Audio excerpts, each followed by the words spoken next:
بچپن میں ہاتھوں میں ہتھکڑی پہنائی گئی اور اب زبان پر کراچی میں معروف دانشور مزاح نگار انور مقصود کی گفتگو بولے۔ داور نے پوچھا کہ یہ کھیل آئین حکومت سیاستدانوں اور مذہبی لوگوں یا کسی اور کے خلاف تو نہیں ہے۔ انہوں نے بتایا کہ گھر نمبر 804 ایکسٹینشن سمیت پلے کے تمام تقریباً 9 نام تبدیل کیے، پھر ہاؤس ڈریس سلیکٹ کیا۔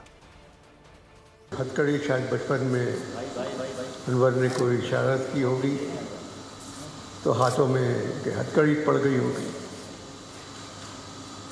بچپن میں ہاتھوں میں ہتھکڑی پڑی، بڑھاپے میں زبان میں ہتھکڑی پڑ گئی۔ مجھ سے داور نے کہا انور بھائی یہ کھیل آئین کے خلاف تو نہیں ہے؟ بالکل نہیں۔ یہ کھیل اس حکومت کے خلاف تو نہیں ہے؟ میں کہا نہیں۔ کوئی مذہبی میں کہا نہیں۔ پہلے میں نے پلے کا نام رکھا گھر نمبر 804 ایکسٹینشن نام رکھا تو کہنے لگے کہ نہیں ایکسٹینشن اچھا نہیں ہے نام، مت رکھے آپ، یہ بھی تو وہ بھی کینسل ہو گیا۔ پہلے 4 نام رکھے میں نے کھیل کے، شاہ صاحب نے منظور نہیں کیے۔ سبسکرائب کریں اور بیل دبائیں تاکہ کوئی خبر رہ نہ جائے۔